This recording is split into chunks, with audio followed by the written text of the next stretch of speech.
Hello, today we'll be going over an example of the fundamental theorem of calculus. We are given that the function a of x is equal to the integral with lower bounds of 1 and upper bounds of x, and the function is a half times 1 over the square root of t dt, and we want to find the prime or the derivative of a of x. To solve this problem, we will have to know the definition of the fundamental theorem of calculus. Fundamental theorem of calculus part 1, which basically says that, d of dx of the integral of a of x from a to x of f of t dt is equal to f of x. So in a nutshell, what it says is that the derivatives and integrals are opposites of each other for part 1. For part 2, it just mentions how the area under a curve can be found using an integral. So you can use an integral from a to b of f of x dx. This is part 2 of the fundamental theorem of calculus.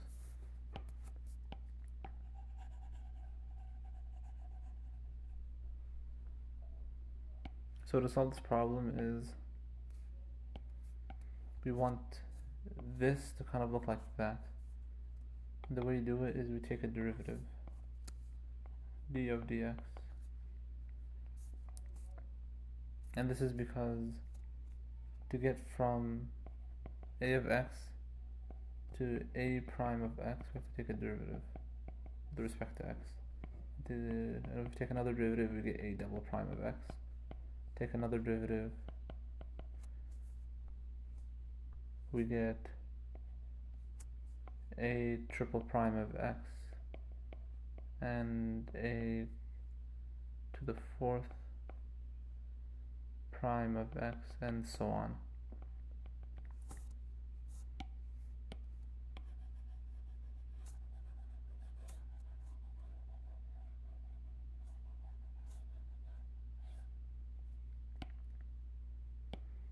So we're taking a derivative. We'll get a prime of x, which already looks like this, equals, which also looks like this,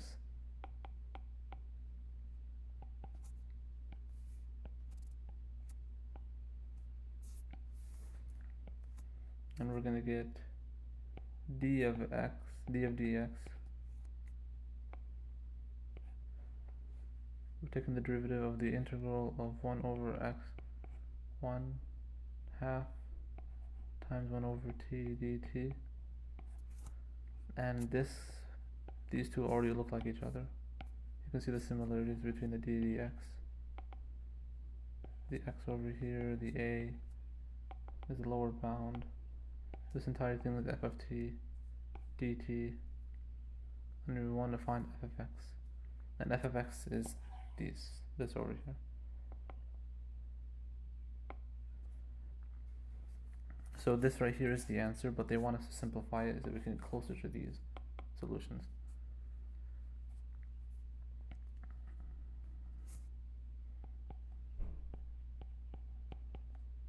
So we'll solve the integral using the integral techniques. The first integral technique we'll use is we're going to take out the 1/2 constant, and we get 1 over the square root of t dt.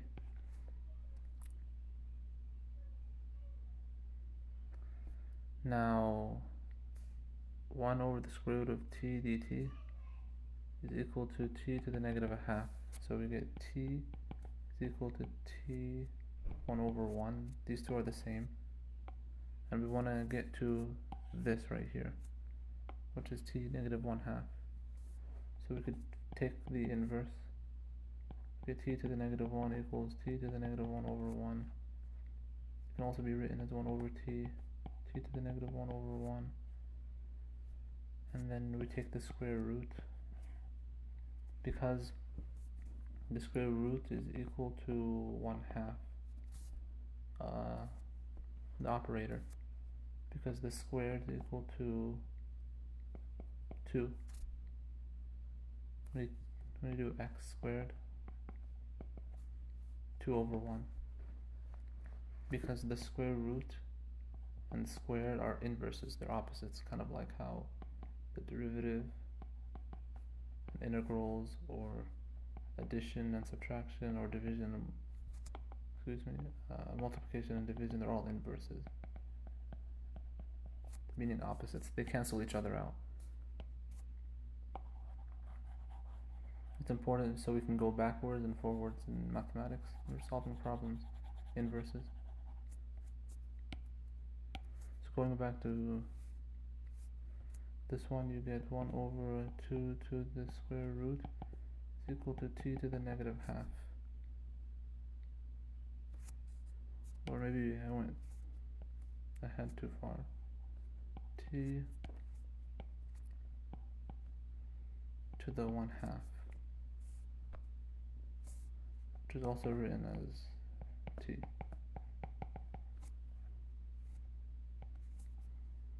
And that's how we got these two are the same, excuse me. They're the same.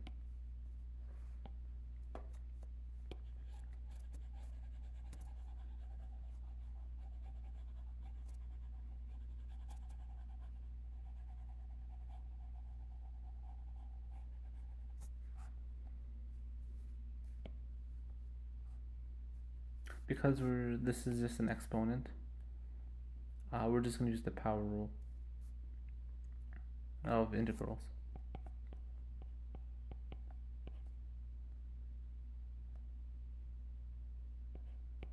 We're going to rewrite it times t to the negative 1/2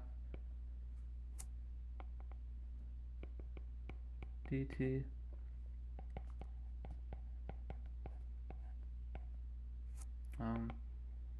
1/2 times t to the 1 plus 1/2 over 1 plus 1/2.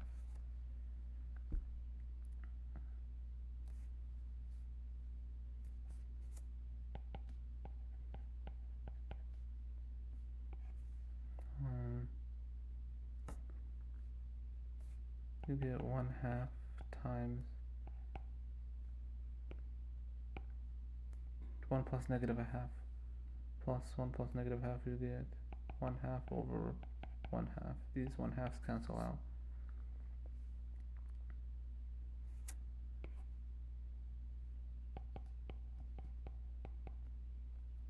Because you can flip it, the t to the 1/2 over 1/2 can be written as t to the 1/2 times 2, because this flips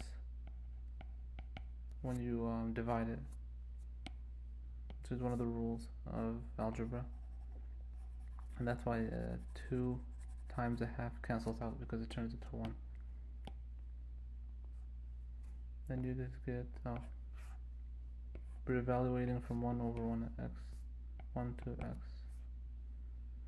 You get t to the 1/2 evaluating from 1 to x.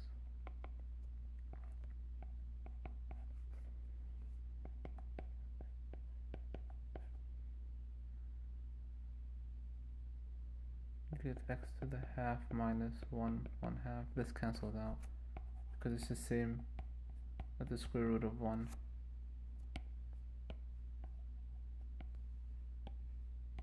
Square root of 1 is equal to 1 to the 1/2.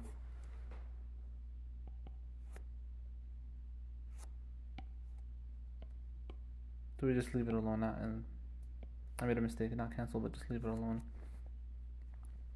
And then we take the derivative, we can distribute the derivative. The derivative of x to the 1/2, we do the power rule, so we take out the 1/2, subtract it by 1. And then this is 0 because the derivative of a constant is 0. And then we simplify this, you get 1/2 times 1 over the square root of x. It can be written as 1 over 2 times the square root of x, which is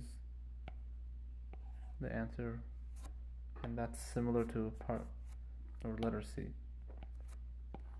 1 over 2 times the square root of x.